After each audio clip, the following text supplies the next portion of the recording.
Now at 9, Joplin police investigate a fatal crash involving a truck and a pedestrian during the 4th of July celebrations. Plus, every 4th of July, pets across the country run away from home, leaving overwhelmed animal shelters to try to reunite them with their families. I'm Samantha Walker, and I'll have that story coming up.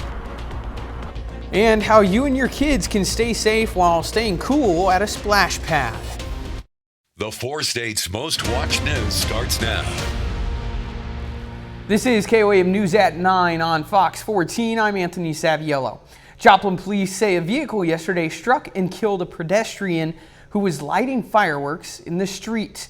It happened yesterday near Utica and Brownell. There, emergency personnel found 50-year-old Kevin Watson with severe injuries in the roadway. Authorities say a pickup turned onto Utica from Florida and hit Watson as he was lighting fireworks. First responders took Watson to an area hospital where he later died from his injuries. Meteorologist Lindsay Gaffney joins us with a first look at our weather. Well, temperatures now dropping down to mid-70s. We've got a really gorgeous sunset. Temperatures are cooling off down to low 70s, upper 60s for our low tonight across the region. 73 in Stockton, 72 in Fort Scott. It's a little bit cooler out there. Warmer in the southern and western counties, 78 in Welsh and Veneta, 80 in Independence. Not too bad out there. And luckily that trend continues. We're going to stay pretty cool for the next couple of days. We've got calm winds out there, less than 5 miles per hour.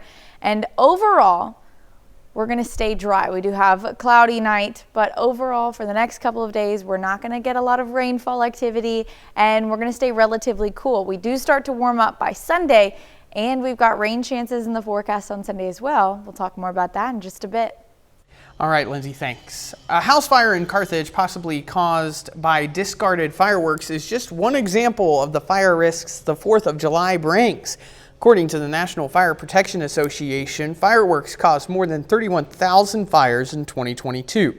Fire department officials say hot and dry conditions add potential risks for fires in the days surrounding the holiday.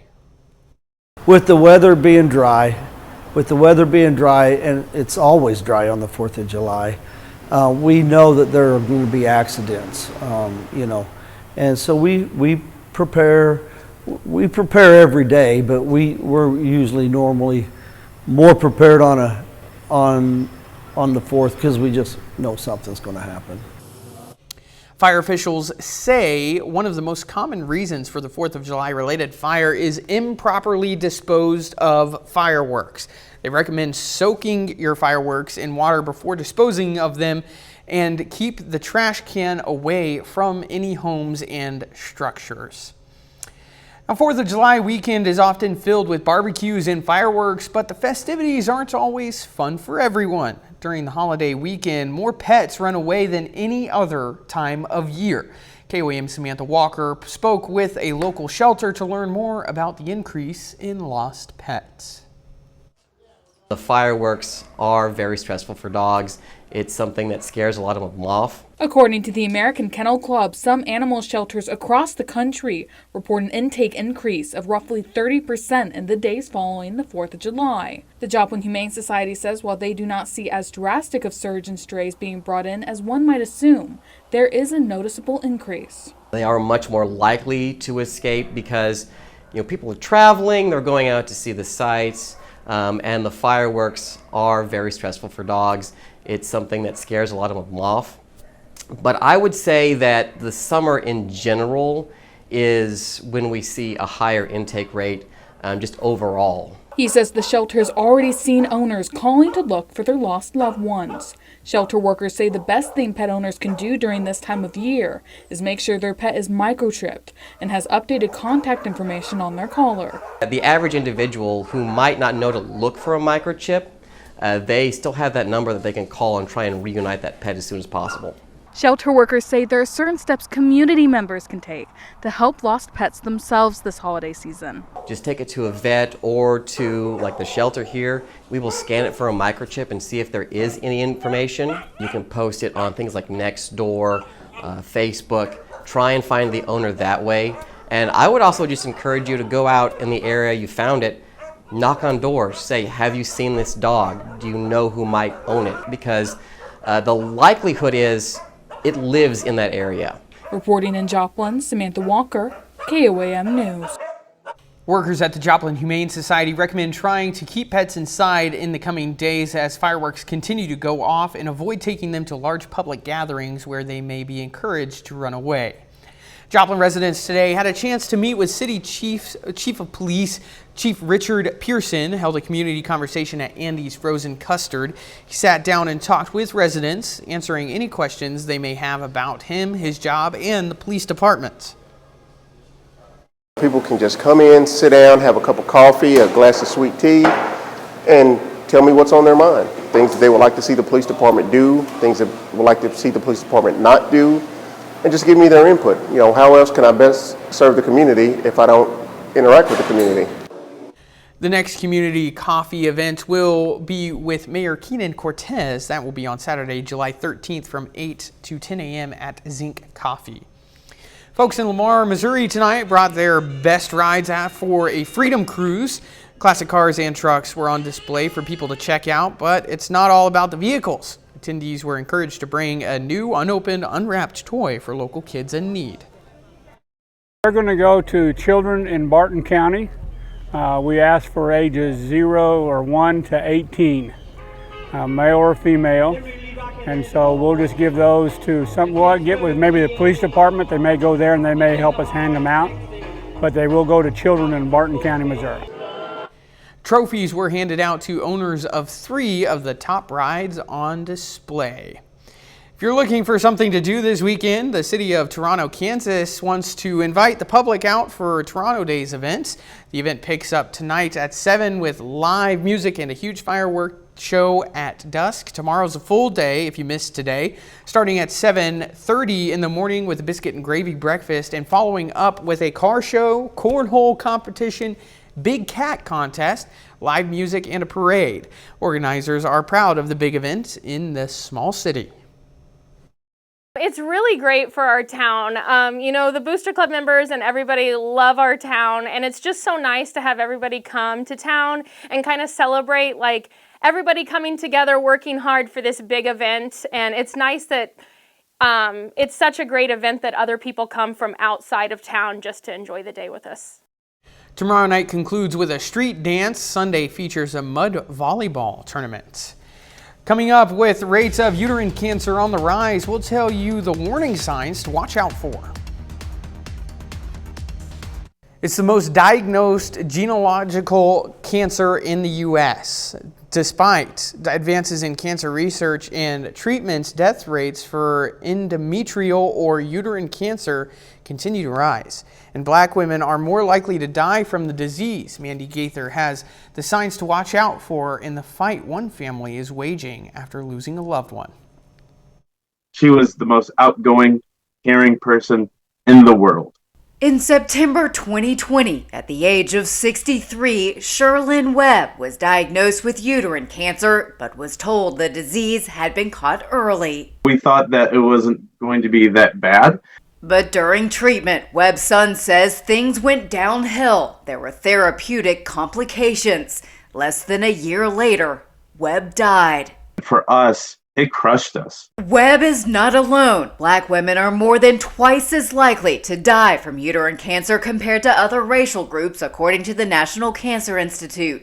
Researchers at the Ohio State University Comprehensive Cancer Center are trying to figure out why. Uterine cancer is the only cancer over the last 4 decades that has actually had decreasing survival rates. Dr. Casey Cosgrove and his team are hoping to develop targeted treatments to improve survival, but he says women should be aware of the signs, which can include abnormal uterine bleeding, pelvic pain or discomfort, vaginal discharge, changes in bladder or bowel habits, abdominal bloating or fullness, and a persistent cough. All these symptoms should prompt a talk with your doctor. So that if appropriate, some additional testing like ultrasound and or biopsies might be performed to make sure that there's not something that's going on. Webb's family is now working to make everyone aware of this disease and its disparities. There's no better way to honor her than to help others. For Health Minute, I'm Mandy Gaither. Dr. Cosgrove says obesity, polycystic ovarian syndrome, diabetes, high blood pressure, and irregular ovulation are known risk factors for uterine cancer. But so is genetics. That's why it's important for people to know their family history.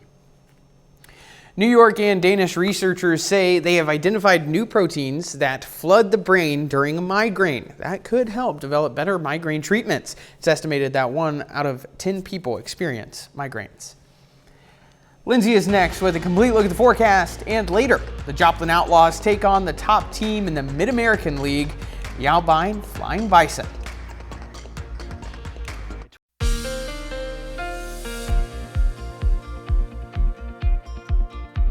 Well, after the storms last night, we cooled off quite a bit today, and it was a really great day overall. Let's go ahead and take a look outside downtown Joplin from the Cornell Arts and Entertainment Complex. We have a really great sunset. Today would have been a perfect day for the 4th of July. Unfortunately, due to the storms yesterday, may have put a little bit of a damper on the event. Now, we do have cloudy skies overall today, but they are starting to clear. We're going to stay mostly dry for the next couple of days. Tomorrow is going to be a partly cloudy sky again, but temperatures stay relatively cool. Again, relatively, it is summertime, but yesterday we got up to upper 90s, 97, 98, 99. Today we only got up to mid 80s for our high, and that trend continues tomorrow. We'll get up to the upper 80s. Now we do have dry to moderate drought conditions starting to creep back in, especially to our southern counties, Joplin, Monette, in that moderate drought condition. Now, we do have some rain chances in the forecast this weekend and the start of next week, but unfortunately, with the lack of rainfall that we've received for most of the summer and the over average high temperatures that we've seen as well, those dry to drought conditions are going to continue to increase as we move through the rest of the summer.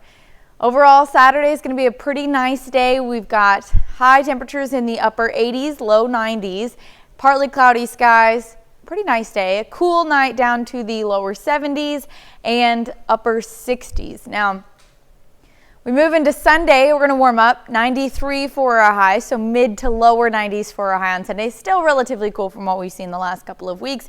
But we do have some rain chances starting to creep back in Sunday evening. Now, we've got a cold front moving through. At first, it starts to make its way into our area Saturday night, but you can see it's starting to creep into Wichita, Kansas City. It does retreat, so we're going to stay dry Saturday night. But we move into Sunday evening, Sunday late afternoon, early evening. We do see that boundary starting to move back in.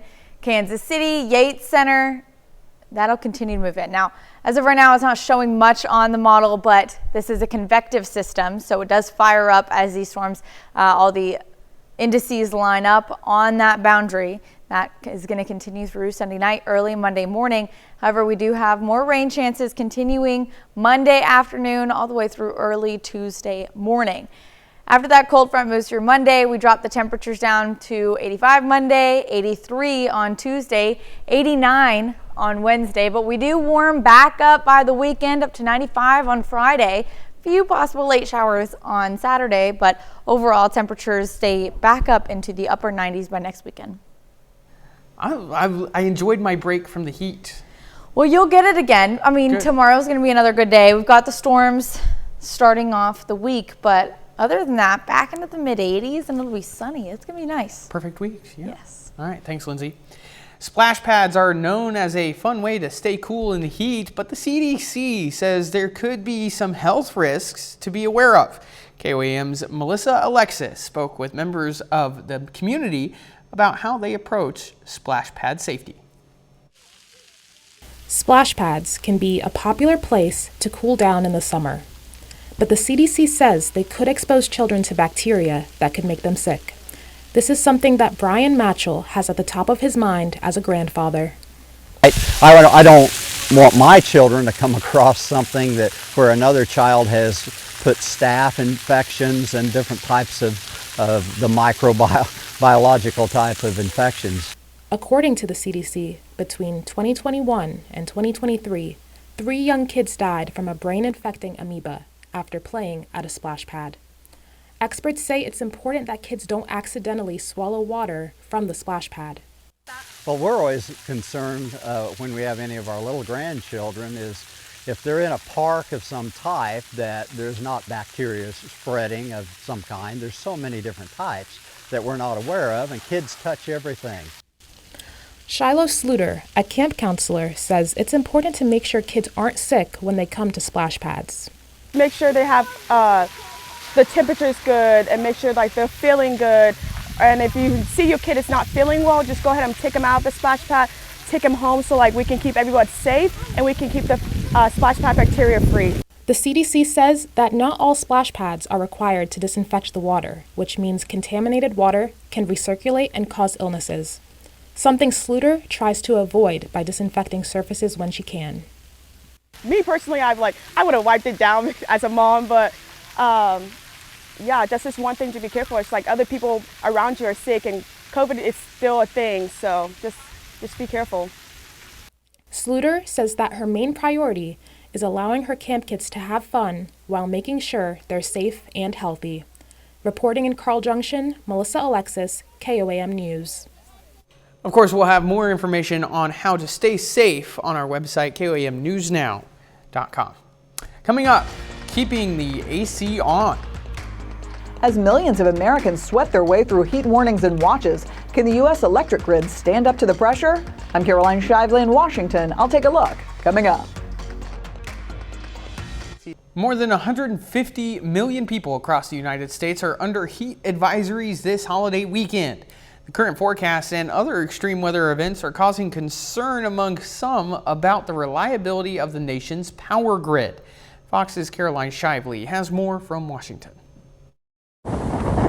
In a week that saw Hurricane Beryl become the earliest Category 5 storm ever recorded in a season, and more than 100 million Americans suffering under heat alerts. Thank God for air conditioning. The pressure is on the U.S. power grid to deliver. We've invested billions to enhance our power grid, expand energy shortages so that lights, air conditioning, refrigeration, internet stay on during heat waves, storms, and other climate changes. The North American Electric Reliability Corporation puts 25 states under an elevated risk for blackouts this summer during extreme heat events. Electricity usage traditionally peaks in the summer as people flip on the AC. I'm done. I cut on some air so that I can breathe through the night, and I'm done. So how can the U.S. keep the lights on? The nuclear industry says their plants are less vulnerable to weather than other power sources. Nuclear is the one that's there all day, every day, all times of the year. And as we look at some of these sources like wind and solar, we expect those to be available as conditions are suitable for them. And so we need kind of both to work together. In Texas, they're putting their money on natural gas, with the state planning to double its energy loan fund for gas-fueled power plants. The state has faced scrutiny ever since a fatal winter storm left 4.5 million people without power in 2021. But now it's more than just bad weather worrying officials. Bitcoin mining and data centers powering artificial intelligence are predicted to double the demand on the Texas power grid within just 6 years. We're talking a magnitude of 10 to 30 times of energy use for an AI data center versus a traditional one. Across the U.S., this summer's blackouts are predicted to be slightly lower than last year's and likely down from the peak in 2020. In Washington, Caroline Shively, Fox News. The Federal Trade Commission is challenging Tempur Sealy's proposed acquisition of Mattress Firm in a deal that's worth $4 billion. The agency says a merger of the two bedding giants would suppress competition, raise prices, and result in possible layoffs. Both companies said they are disappointed in the FTC's action, adding that they believe the merger will ultimately go through. Ford Motor Company has announced a recall that affects more than 30,000 Mustang owners. According to the National Highway Traffic Safety Administration, Mustangs with model years 2022 and 2023 need to be investigated. Officials say the vehicles in question might have an improperly calibrated secondary steering torque sensor that can cause the wheel to move involuntarily. That can pose a potential crash hazard. Customers are advised to ask their local Ford dealer about scheduling a free software update. Up next, we'll head to a Pittsburgh church hosting a summer party for the community. The summer is all about letting loose and having a good time. That's what Pitt Chapel had in mind for folks at its summer party. We sent photojournalist Friends Wallace there to check out the fun. Family day get together for all of our children at our church. Just welcome the community to come in, you know, and be a part of it and let them know our church is here. We moved here in November and we're just trying to get acquainted with the community. Find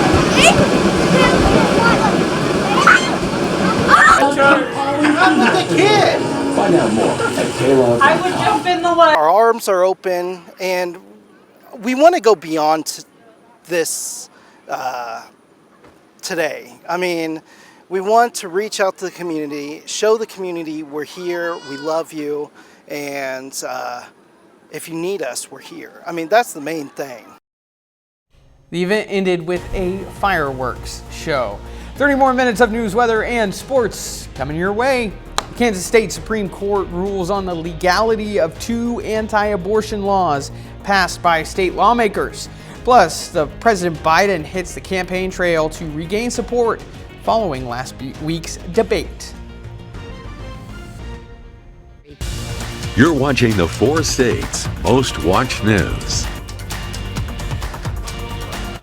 This is KOAM News at 9 on Fox 14. I'm Anthony Saviello. The Kansas Supreme Court once again affirmed the right to abortion access in the state. The state's highest court today struck down 2 laws relating to abortion. One would have regulated abortion providers more strictly than other healthcare professionals. The other would have banned a common second trimester procedure. In 2019, the court affirmed abortion access was a right under the state's constitution. Then in 2022, voters decisively rejected a proposed constitutional amendment to declare it not a right. President Biden attempted to rally supporters today as he fights off continued calls to step down some from members of his own party. Fox News correspondent Lucas Tomlinson has the latest from the White House. Can you still beat Trump? President Biden back on the campaign trail Friday in Madison, Wisconsin, continuing efforts to turn attention away from his performance in last week's debate against former President Donald Trump. There's been a lot of speculation. What's Joe going to do? Is he going to stay in the race? Is he going to drop out? What's he going to do? Well, here's my answer. I am running and going to win again. Wisconsin, a key swing state, has 10 electoral votes up for grabs. The latest Marquette University polling shows a tight race for the White House, with President Biden and former President Trump tied at 50% each. My friends, I'm in Wisconsin for one reason, because we're going to win Wisconsin. The Biden campaign denying any plans for the president to step aside. Instead, they're ramping up efforts to reach voters in battleground states, with a $50 million ad blitz over the next month and a fully packed travel schedule for the president. Meanwhile, President Biden privately telling a group of Democratic governors earlier this week that he needs more sleep and to work fewer hours in the evening. The Democrats who, I've worked with, I've known for a long time, see red lights flashing everywhere. Regardless of party, this is a bipartisan concern for his health. Following his campaign stop in Wisconsin, President Biden is scheduled to have a sit-down interview with ABC. At the White House, Lucas Tomlinson, Fox News. President Biden today also addressed last week's disastrous debate performance during a radio interview in Wisconsin. He spoke on the Earl Ingram Show on Wisconsin Civic Media Radio Network. The president urged the black community to support his re-election while admitting his debate performance was less than stellar. Well, look, 2 things. One, I had a bad night. And the fact of the matter is that, I screwed up. I made a mistake. And, but I learned from my father, when you get knocked down, just get back up. Get back up. And, we're going to win this election. A new poll from Gallup shows American pride is staying near an all-time low. The survey found 41% of Americans say they are extremely proud. That is up 3% from 2022, when the Gallup survey found national pride was at its lowest level. 18% of respondents say they are moderately proud. 5% say they are not proud at all.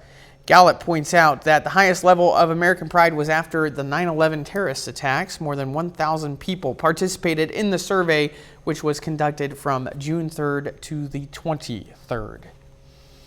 Israel and Hamas appear to be edging closer to a possible ceasefire deal. The U.S.-backed proposal could see the release of the remaining hostages in Gaza. Fox News correspondent Trey Yingst has more. As fighting rages on in southern Gaza, the diplomatic back and forth continues over a potential ceasefire deal. Prime Minister Benjamin Netanyahu speaking with President Biden on Thursday, saying he plans to send a negotiating team to continue talks. Earlier this week, he said this is about Israel's plans for the war. We will end the war only after we achieve all of its goals, including the elimination of Hamas and the release of all of our hostages. The Israeli Security Cabinet also meeting Thursday to discuss Hamas's latest response to the proposal. The U.S.-backed plan comes in 3 phases, including a ceasefire and the exchange of 120 Israeli hostages, both dead and alive, for hundreds of Palestinian prisoners. This is the way forward. This is the way to end the conflict in Gaza. This is the way to get the hostages home. As Israel and Hamas inch closer to a possible deal, tensions are building on Israel's northern front. Hezbollah says it launched more than 200 rockets at several Israeli military bases in response to a strike that killed one of its senior commanders. The Iran-backed group now vowing to strike more targets in Israel.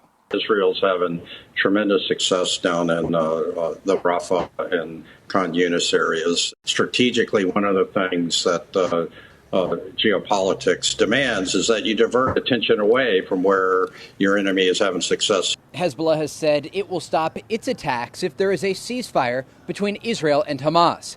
In Tel Aviv, Trey Yingst, Fox News.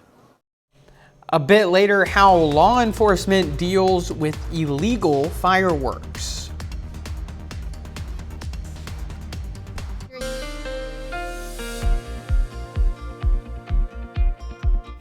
Well, I hope everyone had a wonderful 4th of July. Unfortunately, we did have some storms, but it did give us a really great day today. Taking a look outside downtown Joplin from the Cornell Arts and Entertainment Complex. It's a pretty good night. Oh, we got some fireworks still going on out there. And overall, tonight is a really great night. I wish we had these conditions for the 4th of July yesterday. Unfortunately, we did not. But the cold front that passed yesterday did cool us off from upper 90s to mid 80s. So overall, pretty good day. Now we did have some clouds, overcast conditions for most of the day, but they are clearing out. And for the rest of the day, night, and for the next couple of days, it's going to be relatively dry. We don't have rain chances moving in until Sunday evening. Temperatures do stay relatively cool as well. Upper 90s just yesterday, down to mid 80s for our high today. That continues tomorrow. We're in the mid to upper 80s for our high tomorrow. Now, as we move into the summer, we do have a few rain chances. We've had quite a few rain chances these last couple of weeks as well. Although with the insanely high temperatures, up in the upper 90s and even triple digits with little to no rain accumulation, we are creeping back into those drought conditions. Joplin, Monette in that moderate drought condition. And if we don't get more rainfall, at least in the next couple of months, we will continue to increase those drought areas. For the next couple of days, tomorrow 89 for our high on Saturday, partly cloudy sky. So overall, it's going to be a pretty nice night. Cooler in the evening time, we're dropping down to low 70s, upper 60s for our overnight low. Then we move into Sunday. It's going to warm up, 93 for our high in Joplin. In the evening time, we do have those rain chances that are going to start to kick back off. Now, we'll go ahead and take a look at the future track. Saturday high, like I said, up in the upper 80s, maybe even reaching 90 in some areas. We've got a low pressure system circulating over us, so we're not getting rainfall on Saturday. Then we've got a cold front moving in past that. Now, you can see it starting to creep into Wichita, Kansas City, but it does retreat, so we don't get any rain Saturday night. It'll move back into the area on Sunday. So we've got that boundary moving through. However, as of right now, we're not really seeing much popping up on the model However, this is a convective system, so that means they're really going to fire up, and we'll see more indices as we get a little bit closer to the event. So right now, chances early Sunday afternoon, we may have a few isolated thunderstorms start to pop up, but those chances are going to continue through the rest of the evening and into Monday as well. We'll have those scattered thunderstorm chances all day Monday and early Tuesday as well. 40% chance on Monday, 20% chance on Tuesday. We do cool off because it is a cold front that's moving through, down to 83 on Tuesday, 89 on Wednesday, but we'll warm up by the weekend. Potential for some much needed rain, though. It's nice. Definitely need the rain. Absolutely. Yeah. Thanks, Lindsay. Coming up in sports, the Cardinals and the Royals each open up a road series tonight. Plus, the Joplin Outlaws face the Abilene Flying Bison. Brock Baldridge has the highlights from tonight's game and more.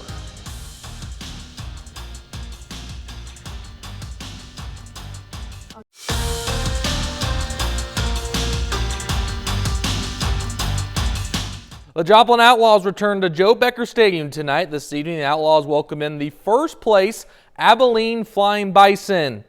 So the Outlaws are at home in front of a big crowd wearing their 4th of July themed jerseys, taking on the Abilene Flying Bison. So first inning now, Michael Castillo gets the game started with a strikeout, swing and a miss there. Later in the inning, the Flying Bison strike first as Andrew Detlefsen singles up the middle. Abilene takes the lead first. It's 1-0. Flying Bison led 3-0 in the bottom of the second. Matthew Persinger gets Joplin on the board with an RBI ground out. That allows Andre Jackson to come down to score from third. Makes it a 3-1 ball game. So we go to the third inning now. 2-on-2 out for Kel Good. But Andrew Detlefsen makes a great diving play at third base, tags out the runner. Abilene took control early on in this game, but Joplin starts to make a comeback. This game is still in progress, but at last check, it's Joplin who leads the Flying Bison 5-4. Well, the Kansas City Royals begin an 8-game road trip tonight. The Royals go on a 6-4 homestand in their last game after dropping the series finale to the Tampa Bay Rays last night. So tonight, the Royals play in some interleague action, taking on the Colorado Rockies in the Mile High City. This game is just finished out there in Denver. Disappointing loss for the Royals, however, as the Rockies get the upset win 4-2. The St. Louis Cardinals open up a 3-game series tonight in the nation's capital. Cardinals play in their 3rd straight extra innings game. St. Louis gets the job done, beating the Washington Nationals 7-6. Good to see Wilson Contreras back out there hitting the game-tying home run in the 9th inning. Over to U.S. professional soccer, a decision of the future of Greg Berhalter is expected to be made next week. Berhalter has served as the manager of the United States men's national team since 2018. And while the pressure is surrounding his job status, it comes into question as the U.S. men's national team lost to Uruguay 2-1 in the pool play round that knocked them out of the Copa America tournament. Also a big day for Pitt State football. They pick up a local commitment, Trevor Meadows out of Carthage, so we'll have a story on him tomorrow night, so excited to talk to him and see what's going on in his world. Congratulations, Trevor. Absolutely. All right, thanks, Brock. Back with more news after this.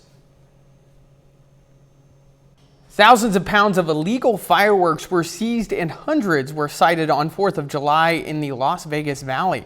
But what happens with all those items after that? Fox's Kim Passoff takes us there to learn the answers. It's considerably more than last year. It just seems like every year the problem seems to get worse. So far, just in the city of Las Vegas, they have filled nearly an entire shipping container with illegal explosives seized.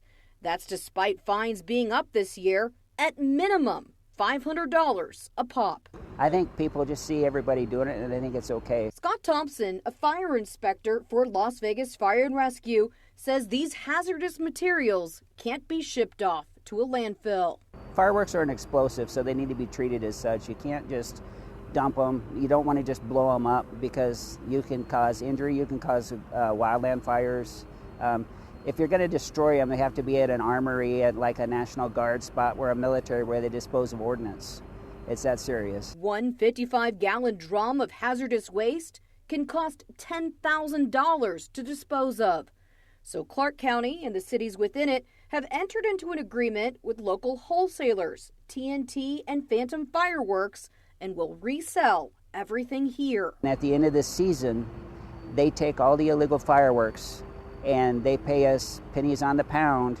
They're taken to a distribution center in a state that is not allowed to touch Nevada. By participating in this program, taxpayers are saved tens of thousands, if not hundreds of thousands of dollars every year in disposal costs.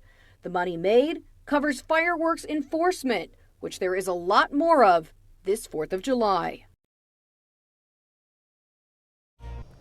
Coming up, an archaeological discovery that was 2,000 years old. Archaeologists in Bulgaria discover an ancient marble statue of the Greek god Hermes. The unexpected treasure was found this week during a dig in an ancient Roman sewer. The nearly 7-foot marble statue was discovered well preserved. Archaeologists say the statue was carefully placed in the sewers and covered in soil following an earthquake in AD 388. You know, 2,000 years from now, I wonder how I'm going to be discovered.